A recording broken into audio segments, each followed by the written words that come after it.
Hi guys, I have been asked this question multiple times कि यार study partner के साथ पढ़ना इफेक्टिव है या नहीं है। ठीक है, तो मेरे कुछ पर्सपेक्टिव हैं, कुछ प्रोज हैं, कुछ कॉन्स हैं और कैसे इसको बेस्ट यूटिलाइज कर सकते हैं, उस पर मैं ये वीडियो बनाने वाला हूँ। Thanks for being here. Do like, share and subscribe to the video, subscribe to the channel. ऐसे वीडियोस आते रहेंगे जो आपको हेल्प करते हैं अपनी नीट पीजी जर्नी के अंदर। ठीक है, तो सबसे पहले अगर मैं प्रोज को डिस्कस करूँ तो एक अकाउंटेबिलिटी रहती है अगर आप किसी के साथ पढ़ाई कर रहे हो, तो प्रोवाइडेड दैट आप दोनों काफी गोल ओरिएंटेड हो और you look forward to having a lot of progress together.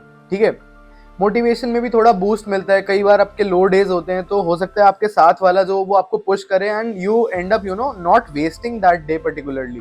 ठीक है, और एक क्वेश्चन को या एक टॉपिक को समझने के कुछ तरीके हो सकते हैं। आपको भी पता होगा, जैसे अपन फार्मैक पढ़ते थे, ठीक है, तो केडी त्रिपाठी से आप जब तीसरी या चौथी बार रीड करोगे उस बुक को, you will understand that what the text is saying is something different than what you had understood earlier times पे। तो हो सकता है कि जो आपका पार्टनर है वो आपको बेटर दे पाए कुछ उस सेम टेक्स्ट से।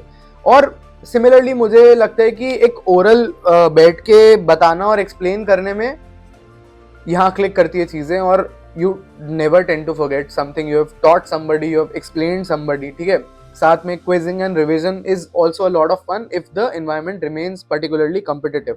मुझे इसके ड्रॉबैक्स ये लगते हैं सब कि सबके पास वो आइडियल पार्टनर नहीं होता है यार, जो सेम पेस पे हो और उसका स्टाइल भी मैच करता हो। अब जैसे मैं पढ़ता हूँ तो मेरा स्टाइल है कि यार मैंने कुछ चीज पढ़ ली, उसके बाद I will just write it down once so that तभी मुझे कॉन्फिडेंस आता है मूविंग फॉरवर्ड कि हाँ मेरा ये टॉपिक तैयार हो चुका है। लेकिन the person studying with you might be someone who is just brushing through and reading through and recalls and revises everything और उसको सब याद है, तो you might get demotivated by these things। और similarly क्या हो सकता है कि you guys have been friends for a very long time और अब you get distracted by sitting together studying together और एक over reliance on each other हो जाती है अपनी, कि अपन अगर ज्यादा इस फ्रंट पे पुश कर रहे हैं तो आज बाई चांस अगर मेरी तबीयत खराब है या मेरा बिल्कुल मन नहीं है तो क्या होगा कि this person will also take a break today, but needless है उसके लिए ब्रेक। आज उसका ना वो एग्जॉस्ट हुआ है ना वो फिजिकली टायर्ड है, कुछ भी नहीं है, बट ब्रेक लेना पड़ रहा है because the other person is of track today. ठीक है, गोल्स का भी थोड़ा कॉन्फ्लिक्ट होता है। कई बार we want to do orthopaedics in the next 3 days but someone studying with us has never read orthopaedics and needs time. तो या तो उसका गड़बड़ होगा या तुम्हारा गड़बड़ होगा, एक ना एक जना थोड़ा सफर करने ही वाला है इस चीज के अंदर। मुझे लगता है कि इसका एक फाइन बैलेंस मेंटेन करना बहुत जरूरी है। और ये हम कैसे कर सकते हैं? हम अपने गोल्स क्लियरली डिफाइन करें। You can be someone who studies through out the day by themselves, और रात को या शाम को जब हम टायर्ड हो जाते हैं या mid session, suppose after lunch you are tired, तो सिट विद देम। ठीक है, गोल डिफाइन कर लो कि आज के सेशन में we have to revise these things and just start revising them. तो अपने हर सेशन का अपने को एक टारगेट होना चाहिए और उस टारगेट को अचीव करते ही अपने को उसको क्लोज करना है and then we have to move on. Right partner choose करना बहुत इंपॉर्टेंट है। आपका बेस्ट फ्रेंड आपका right partner most of the times नहीं हो सकता।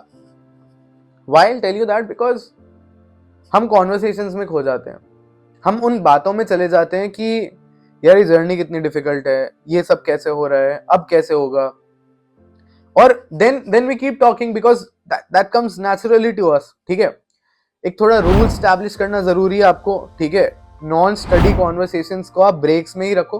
ठीक है, not in your studying time, और अपनी प्रोग्रेस को इवैल्यूएट करते रहो कि अच्छा for 1 week we have been studying together, what do we achieve, हमने क्या अचीव करने का सोचा था और हमने क्या अचीव किया। And you guys can leverage your strengths. जैसे I am somebody who has very strong pathology, ठीक है, and this guy can be someone जिसका माइक्रो बहुत स्ट्रॉन्ग है, तो try to read your strong topics and try to convey it to each other. तो उसका patho तू पढ़ा देगा और उसका माइक्रो मैं पढ़ा दूंगा।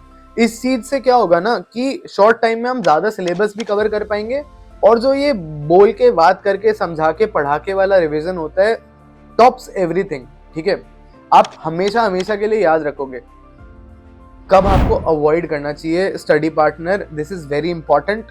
जब आप इजीली डिस्ट्रैक्टेबल पर्सनालिटी हो, आप कोई ऐसे हो जो अकेले में बहुत ही अच्छा सक्सेस पा रहे हो, तो जरूरी नहीं है यार ये हर चीज सबके लिए। मैं I avoided a study partner completely and this is what I feel is the best thing to do. But again some लोगों के लिए it works very well, for a few people they just get off track. So choose these things very wisely, it's very important. एक या दो बारी आपकी journey में आपको चांस मिलता है चीजें बदलने का. This should be a point where you should consider कि आज से 5 महीने बचे हैं, अब हमें किस तरीके से पढ़ाई करनी है. All the very best guys. I hope you get a seat in this counselling. If not, please prepare for the next NEET PG and get your dream seat and a dream branch. All the very best guys. Thanks for watching. Do like, share and subscribe.